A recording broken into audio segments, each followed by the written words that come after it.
Okay, yeah, I know I said I probably wouldn't be coming back to She-Hulk.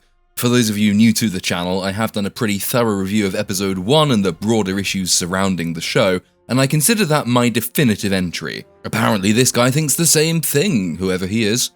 But enough of you have asked that I continue these reviews, and I am apparently that much of a whore that I will stoop very low for attention, so here we are again. I can't say I've ever stooped quite this low before.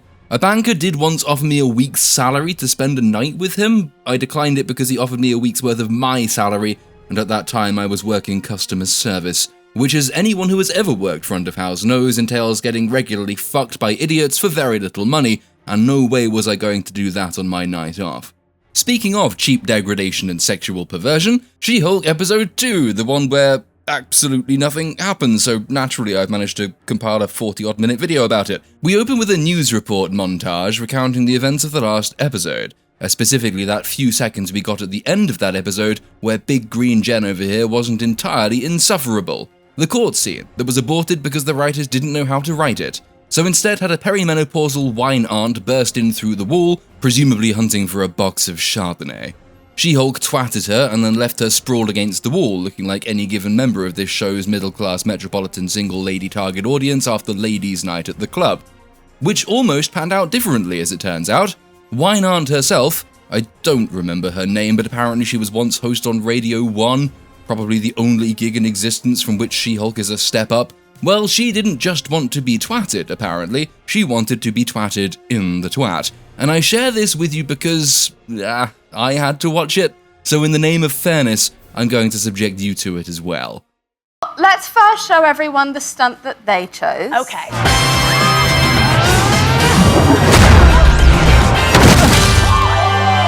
So they chose the dignified one where I do the move and I get punched in the stomach and I get knocked out. Okay.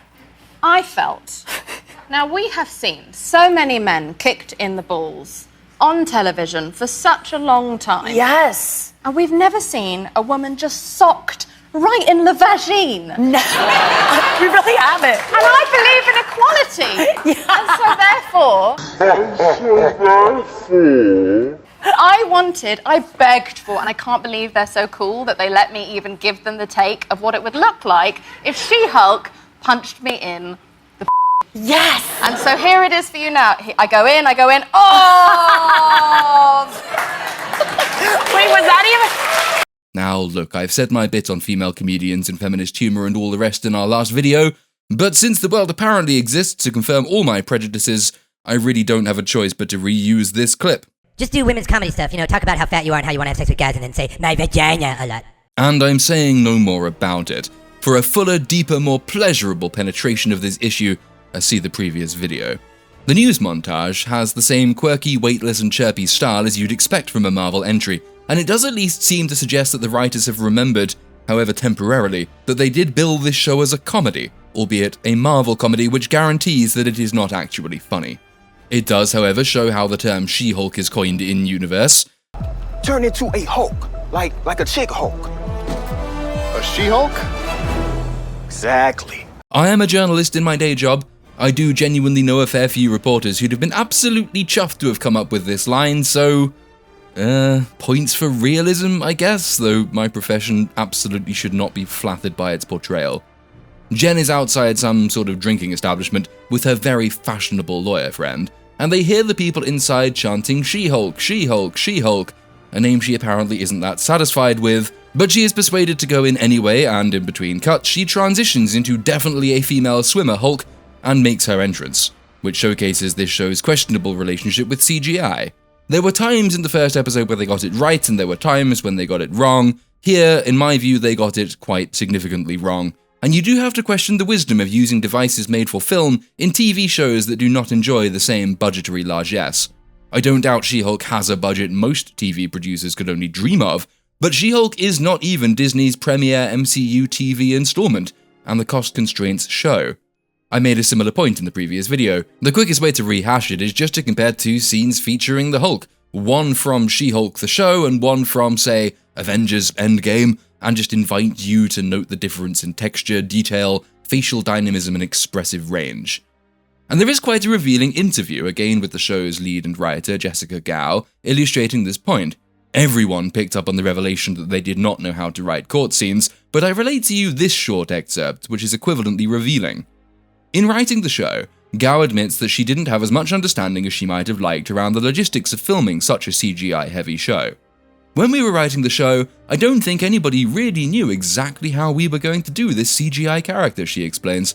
From the beginning, I asked Kevin Feige, how much can we do? How cost-conscious should I be? Give me some guidelines. And he said, if I'm going to watch a show called She-Hulk, I want to see She-Hulk. That kind of was the carte blanche to just write it however I wanted. Further down that article, however, we learned the following. When budget issues did come to the fore, it required cutting more scenes involving She-Hulk. Once we got into pre-production and production itself, once somebody had to sit down and start figuring out the cost of everything, it was like every week. I was told, can you cut more She-Hulk scenes? Can you change more She-Hulk scenes to Jen? Can she be Jen in more scenes? Gao explains. Even in post, we had to cut a lot of shots by virtue just because it was She-Hulk. Which poses a couple of questions. A, if you're greenlighting a script for a CGI-heavy legal comedy drama, would it not perhaps have been a good idea to hire someone who actually knows how to write comedy and legal scenes and use CGI? And then B, remember when Kevin Feige was widely hailed as the mastermind, the creative hinge around which all the MCU revolved? The reason it was able to tell a decade-long story across multiple diverse installments and retain its sense of purpose and direction. Was that all a myth? Was that all just luck? Should we be crediting someone else for it? Or is he now just creatively exhausted or stretched too thin or bored of this whole endeavor? Because it's very hard to square his prior reputation with his depiction here of a laissez-faire devil-may-care chancer who apparently has so little grasp on the workings of the universe he once stewarded, godlike, that he can bring in this creator and imply the issuance of a blank check only for some nameless goon further down the production line and more in touch with financial reality to bring these lofty ambitions crashing back down to the financial bottom line. It honestly reads a bit like a Parks and Recreation script, where the ever-ebullient Chris provides all the encouragement only for Ben to boringly intone that it can't be done because there's not enough money to do it. Ideally, you do not run one of the world's largest studios along the lines of the Parks Department. Now, one of the reasons I was reluctant to come back to this show, besides being pretty damn sure it had started badly and would only get worse, is that I made the first video to be quite comprehensive, and any subsequent videos might, I thought, just reiterate points that I have already made.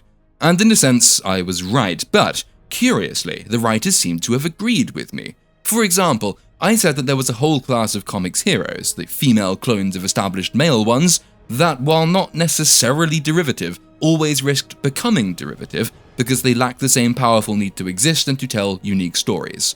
And here, in this scene, complaining about the She-Hulk moniker, Big Green Jen herself actually raises this same concern, saying, That name better not stick. It's so dumb. I can't even exist without being a derivative of the Hulk. To which Fashionable Friend's response is, That's a pretty dumb name, too. Well, it's a bit too early to judge the impact of this particular line. The duty these writers are required to shoulder is to disprove that suggestion. I'm not familiar enough with the comics, but I've had enough people in my comments, whose judgment I trust, who say that at least some of the She-Hulk stories did achieve this, who did manage to make her a unique, new, important, worthwhile character in her own right. But I'm not optimistic about the writers of this show and their ability to emulate the better writers of days yore. As previously mentioned, She-Hulk has so far been the most unsubtle self-insert story. It's not that the writers are creating characters with a story in mind, it's that they have, thus far anyway, been creating themselves in the fictional world. Jen's colleagues and friends are their colleagues and friends. None of the quote-unquote good characters think, act, speak, or interact differently to the people who have created them. If I'm right in this diagnosis, and so far I'm obliged to point out, I have been, I strongly suspect this dismissive line is not going to be something Jen actually tries to better. I very much fear this really is what the writers think. We're not going to get much more than that. It's not that they really think Jen should have to prove the need for her own existence, it's that they genuinely don't see the problem with being derivative because the thing from which they are deriving was stupid itself, so we can just kind of, ignore it, dismiss it comedically, and move on. But being as charitable as possible, it is too early to pass a definitive judgment on this particular approach, and we don't really have time to consider it all that long anyway, because stereotypical patriarchal beta male fuckwit is back, and he is being a stereotypical patriarchal beta male fuckwit, which is apparently his lot in life. Don't you just love the deep characterization in this show? He accuses Big Green Jen of suddenly debuting superpowers in order to drum up publicity for yourself. To which her response is, only you would think that. Yes. Yep, you're correct. Well done, Jen. Nobody in their right mind would think that. Nobody in the real world did think that. Nobody in universe should think that. Because your average person's actual reaction to seeing their colleague suddenly transform into a giant green rage monster would be to be utterly blown away by the revelation, or else to assume it was just that time of the month. The only reason stereotypical patriarchal beta male fuckwit thinks that is because he is written to be stereotypical patriarchal beta male fuckwit. That is his entire reason for being. That is his sole purpose. He is the foil character, the shortcut these writers use to demonstrate the terrible social strife that ultra-wealthy professional women must suffer in the day-to-day. Now, stock characters do have their uses, foil characters certainly do. Most great comedies have foils. Foils are useful for witty banter, for satire, for comedic interaction, allowing the main character to play off against someone. But we have to point out the type of comedy She-Hulk aspires to be, which is more narrative and dramatic than sketch show. Sketch show characters can be this shallow and superficial, their existence can be equivalently one-dimensional, because the point of a sketch show is to give the audience short bursts of situational comedy. Sketch show writing does not work in dramatic and narrative comedy, however, because the ongoing story requires that your characters be at least a little bit more than a mere skeleton. You'll see them repeatedly, you'll see them as part of a continuing story. They will have repeated interactions, so they will need to be more human. Those interactions will lead to a kind of character development. They have to be more realistically depicted as such. Stereotypical patriarchal beta male fuckwit is a sketch show character in a narrative comedy, and that makes his use as a mere tool, in every sense of that term, horrifically unsubtle. What's that? We need to portray Jen's struggles for acceptance and respect. Well, wheel out the fuckwit, have fuckwit be a douche and cut and paste some generic jibe into the script. Nobody cares really if it's believable dialogue. This is how character development works, folks. Just sit there and admire it. People were paid a lot of money to create him. He closes with, There's a hot chick over there, I'm gonna go talk to it. which is, that's almost funny. I did almost chuckle at that line, but it's funny for reasons beyond the ways intended by the show. The problem is you do actually need contrast in dialogue and in character writing for comedic lines to be, well, comedic. If your entire production is a one-note men are shitbag symphony, then it ceases to be funny and becomes instead an extended, unsubtle, total pastiche, making it much harder to hate the genuinely hateable male characters, because there are plenty of genuinely hateable men in real life, some of whom do speak like this, because no contrast has been drawn between this and any other male character in the show.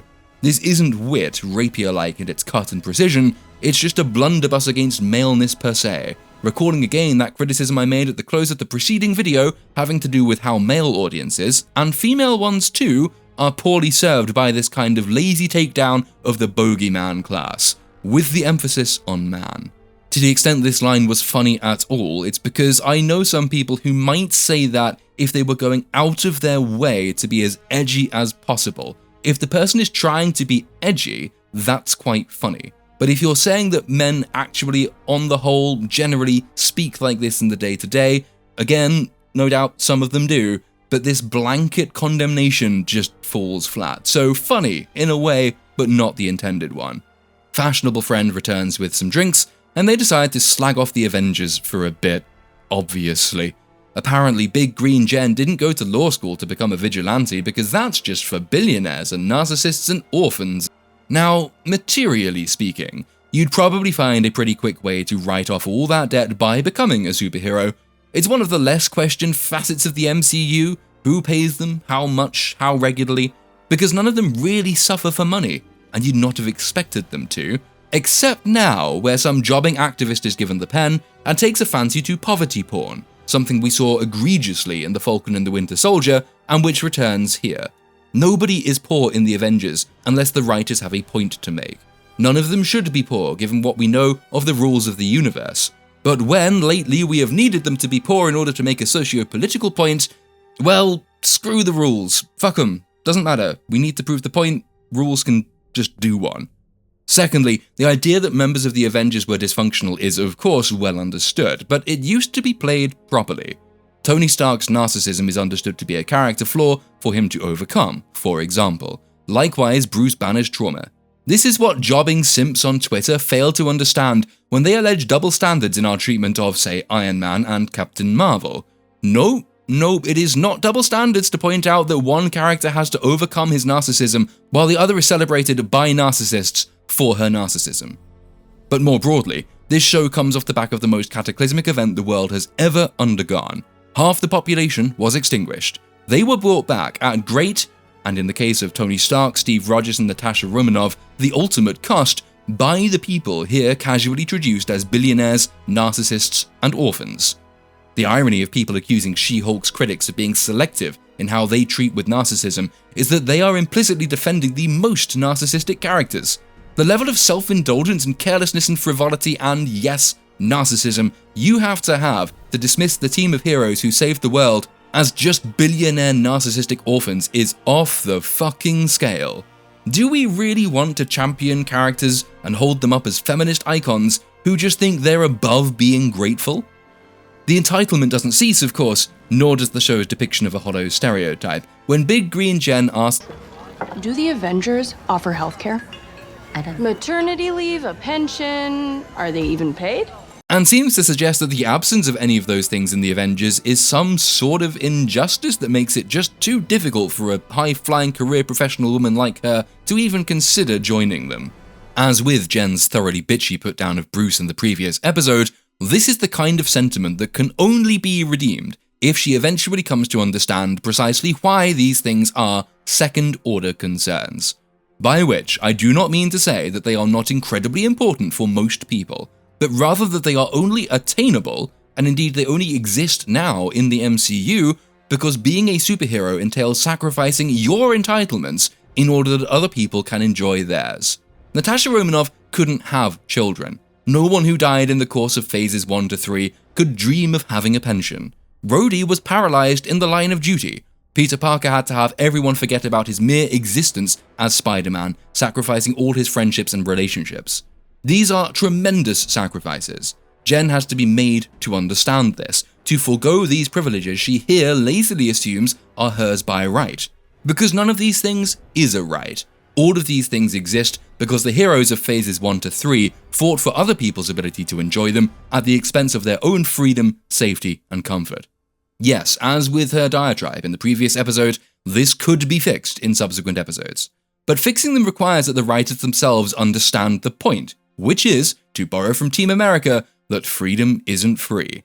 And they've provided no evidence so far that they do understand this. They espouse a social politic, affluent metropolitan progressivism that is predicated on not understanding this. The ever-expanding list of rights is the language of entitlement. A great many people genuinely do seem to think that healthcare is a right that could and should be free if only we chose to make it so. So once again, I very much doubt that this will be fixed in subsequent episodes, though of course, if it is fixed, I will gladly say so, and I will praise the show for doing it, because we are badly in need of stories and heroes that understand the point of duty and sacrifice. If they do manage to fix this, She-Hulk will espouse one of the most important lessons polite society needs to hear. Rights have to be fought for, you deserve nothing. The rights you enjoy today have been won by other people who were prepared to sacrifice their own. But as it has been written by polite society for polite society, well, color me incredibly fucking skeptical. Jen's boss arrives then, and Jen turns back from She-Hulk to normal-sized Jen and immediately gets drunk because she has a different metabolism. Pretty sure that's not how that works. Apparently the case in the prior episode was declared a mistrial. No fucking shit, because She-Hulk saving the jury biased the jury in her favor. What the fucking fuck? I am pretty sure there are other reasons to declare a mistrial if the trial has been interrupted by exploding fucking wine aunts fighting giant green people in the courtroom. But she gets fired, and then we're treated to a montage of her being turned down from many job opportunities because nobody wants the distraction entailed by hiring her. There's some clever directorial work here, where you see her seated in the same place but the lighting gradually changes, she gradually looks more tired, more haggard, more disheveled as the job rejections keep coming in. That's a relatively nice touch, perhaps the only nice touch directorially in the show so far. Jen is due to have a family dinner, but fashionable friend can't come because she has a date, so Jen has to go alone. And this, of course, is terribly embarrassing because she's just been fired. Now, I'm not at all familiar with the comic runs, but I gather things happen very differently therein. We did a live stream review over at Mr. Brown Alliance on this episode where I was told... This is actually comic books accurate. She does get fired in the comic books because they can't... Well, she doesn't get fired because she turns into the Hulk. She gets fired because she's too much of a party girl and she does some inappropriate things in the office and stuff like that. But she does get fired in the comic books. So. Hold on. That would be a really good reason. Yeah, so basically she gets drunk a lot and, you know what I mean? That sounds like a woman I'd really like to know. You know? Yeah, and that's why it really bums me out that they didn't follow the comic. Now, can I count the ways in which this version would be more effective than the one we were given? This immediately humanizes Jen. It makes her so much more relatable. It gives her a common flaw with deep implications, something for her to recover from, something for her to triumph over. Most importantly, it makes her understandable. It humanizes her. It gives her a quality each of us, either directly or indirectly, is familiar with and has experience with. As a follow-on from a point raised in my last video, Jen is in dire need of something to humanize her. At present, she comes across as an unrelatable, hyper-affluent, hyper-privileged, shallow and superficial phenomenon. Her experiences, her trials and her tribulations are all framed by a context free from material consequence. This is not someone with significant hardship to bear, not somebody whose plight we should care about. In fact, this episode does a good job of showing us this, as it portrays her sacking in one moment and in the next gives us a shot of her apartment, which is out of reach to some 98% of people. She's not suffering any consequences from this knockdown. There is no prospect of a hero's journey because that vital ingredient is missing. What does it really matter that she's been made unemployed? She's not going to go hungry, she's not going to be poor, she can still afford this place, her family have a very large, very swanky house as well. She's fine whatever happens, so what are we supposed to be investing in? Certain flaws are universal, they are fundamentally human, and appreciable regardless of what trappings our lives are festooned with. If you gave Jen the comics background instead, then we would be invited to overlook her privilege. We would be invited to see the real and fundamental pitfalls innate in her character. In one stroke, we'd have come to have so much more sympathy for her, because the thing that's brought her down is something innate to her. It's a mistake that she made. It has personal consequences, which are perhaps arguably even more serious than the material consequences.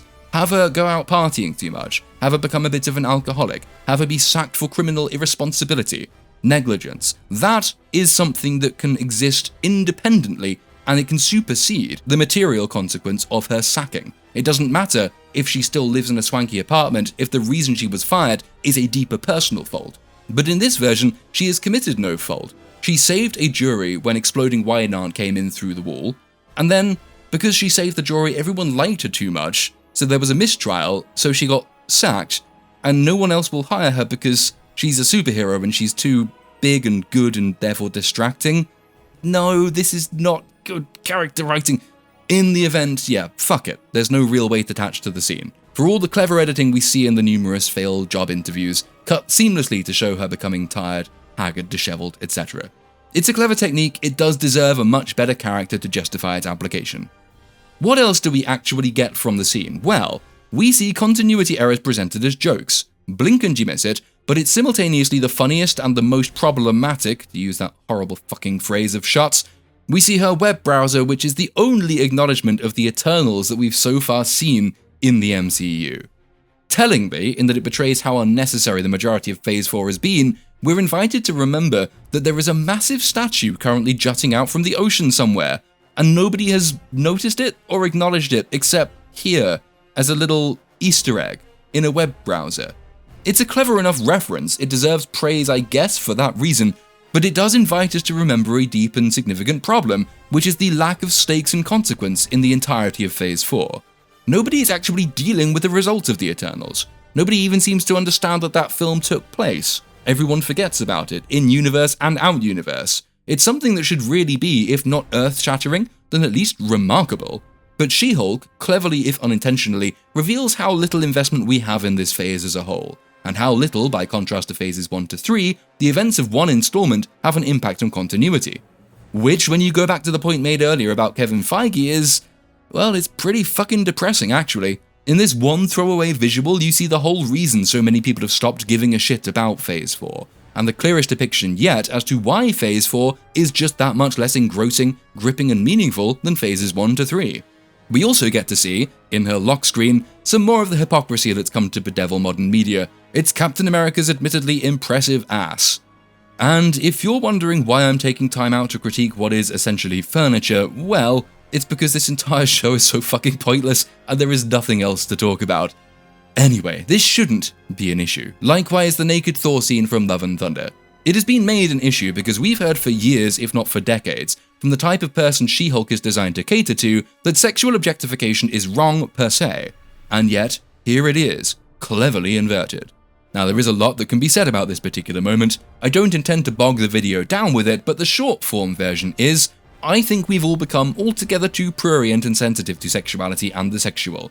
If you want to re-establish some kind of balance, there is a really simple answer. Fuck all of these concerns. It is irrelevant which party is objectified and which of the two genders they conform to.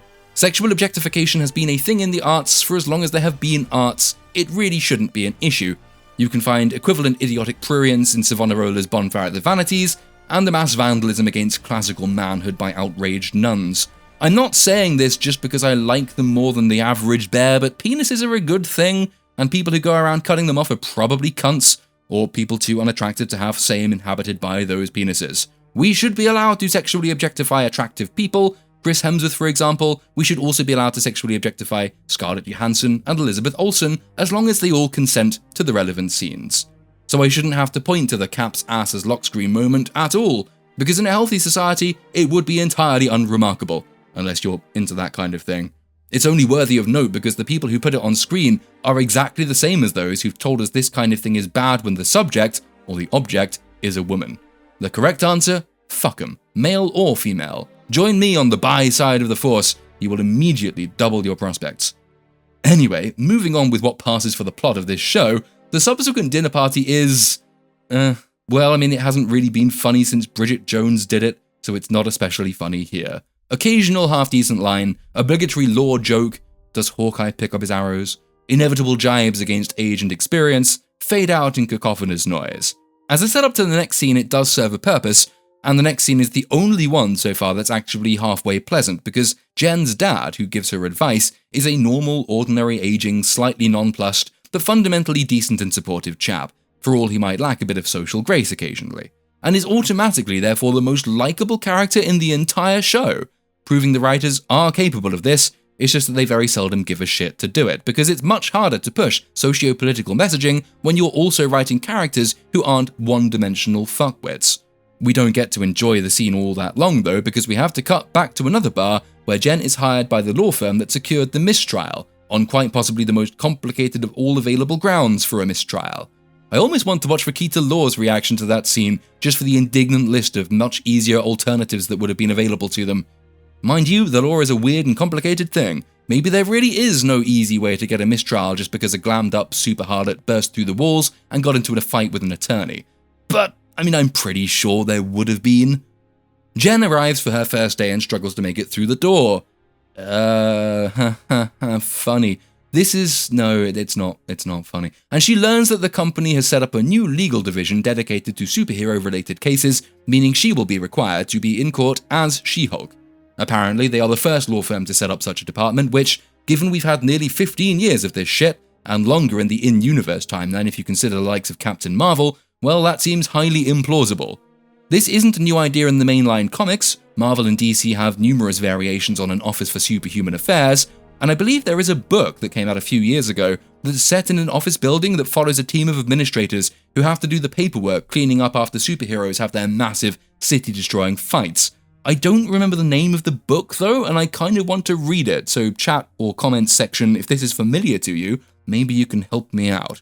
Anyway, it's a beguiling enough idea and does at least potentially answer the question raised in the previous video about what new story they can really tell with She-Hulk that isn't already covered by similar or equivalent heroes like Daredevil. This could be a way to do that, but the jury's out. Fuck it, I made it halfway through the second episode of what's nominally a legal comedy before I had to resort to that. It still feels dirty though.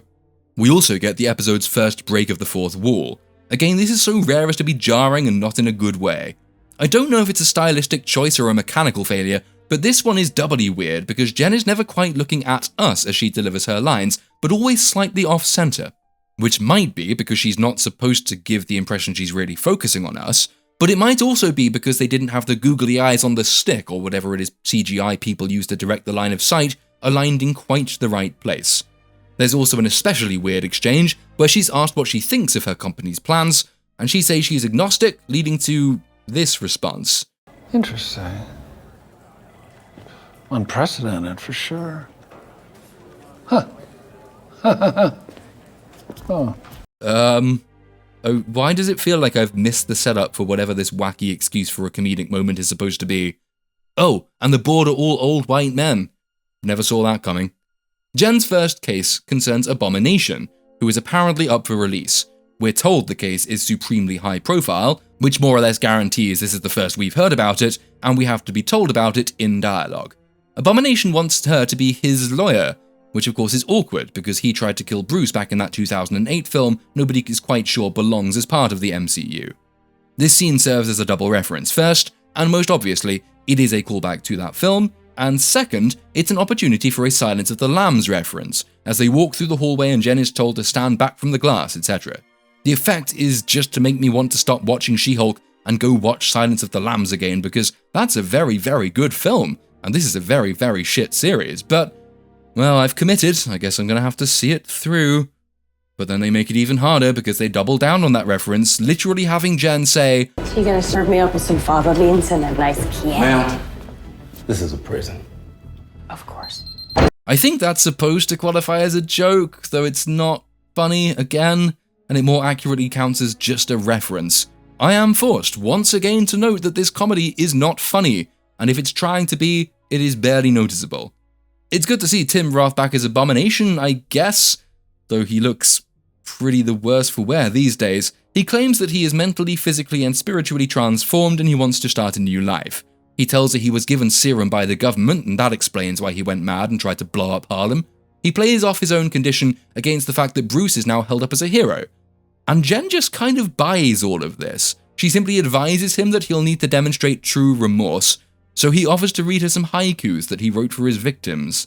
Yeah, I think again this is meant to be funny, but it's so extraordinarily perfunctory that it comes across as just completely unbelievable. The setup was that she would really struggle to defend the guy who tried to kill her cousin, but here she just accepts anything he's telling her. She doesn't have any real issues at all. The other angle I think the scene is attempting to push is the conflict between the requirements of her job and her personal loyalties, but again, we get next to none of this before she calls Bruce to tell him she's taking the case. You could have made this scene much more interesting had you had Jen leave Bruce on bad terms after the first episode, because that would have added in some sort of nihilistic revenge motive. But as we can't afford to have Ruffalo play a bigger role in this show, and we don't really know how to write characters anyway, nah. We get the show's one obvious joke when Bruce explains he put the grudge behind him because he's a completely different person now, literally. And I'm a little bit torn on this one because though it is a nice reference, it is also the obvious joke to make, and I'm very much against the idea that we should judge contemporary merits against how low the contemporary bar has been set. So, I'm thinking no, actually, probably not gonna praise the line. Anyway, she calls the Hulk, who gives her his blessing, before being presumably written out of the show, as we see him on the spaceship from episode 1, flying out of cell phone range. Now you just know that he will appear somewhere in space in one of the next mainline films, and whenever anybody asks, gee, how did the Hulk get there? The answer will be, what, you mean you didn't subscribe to Disney Plus and watch all of She-Hulk and spot that one scene that's relevant for the setup of this major installment? This is unfortunately the way of things now. The mainline films are increasingly being used to funnel people toward the subscription service, and that might be forgivable if the shows on the subscription service were actually worthwhile, but if they're complete unremediated bullshit, if they add absolutely nothing except for one relevant scene that you need to understand the setup for the film, that's sort of exploitative in an unjustifiable way. You will have to watch through the entirety of She-Hulk, no matter how irrelevant the rest of it is, just to understand why the Hulk got from point A to point B in between films. That's all it's for. Finally then, Jen is called by her boss and told to turn on the TV, where news reports display footage of Abomination, who has apparently escaped from prison and taken part in an underground fight thing, which prompts her to turn to the camera and say, "Oh, that sucks." The end. I mean, just kind of sums up the entire episode. It had its bowel movements, but it didn't deliver anything like the concentrated stream of nut brown diarrhea we were covered with after the last episode. But it didn't deliver much else either. The post-credit scene is a case in point. Having seen earlier from that interview with Gao that they were told to cut down on CGI Big Green Jen scenes, you have to wonder why the fuck we were treated to a post-credit scene in which CGI Big Green Jen just helps out around the house. I think the answer will be because it's meant to be funny. But in that case, it is the most expensive unfunny skit ever put to screen, and it really encapsulates the show's problems with its genre. Quite apart from all the many issues we identified in the last video, the supreme and overarching one demonstrated here is that it's just not funny. At all. I have a feeling it's trying more often than is noticeable even, which really isn't a good thing. If its attempts at humor aren't even noticeable most of the time, and its few noticeable attempts just leave you feeling vaguely depressed, the show really shouldn't be marketed as a comedy. But again, that being its genre, it's still doing very little to justify its existence in other ways, solely by virtue of teasing a plotline with Abomination, and Jen's new position in a superhero-specific legal team. The episode is a significant improvement on the last one, which didn't give you anything you could ever in any way conceive of returning to see. But all this stuff still feels like an afterthought, something it's obliged to include just to keep up the pretense of having a story to tell. The truth, of course, is that it doesn't. This episode in particular was exquisitely pointless. I'm actually kind of surprised I managed to find so much to talk about. The same proviso as in the last video applies. I'm not promising I will return to cover the rest, not least because Rings of Power is imminent, and that's going to be taking up a lot of my attention. If you want me to come back to this, you're going to have to ask really nicely and maybe buy me a drink or several just to get through it. The link to the Patreon's in the description, guys.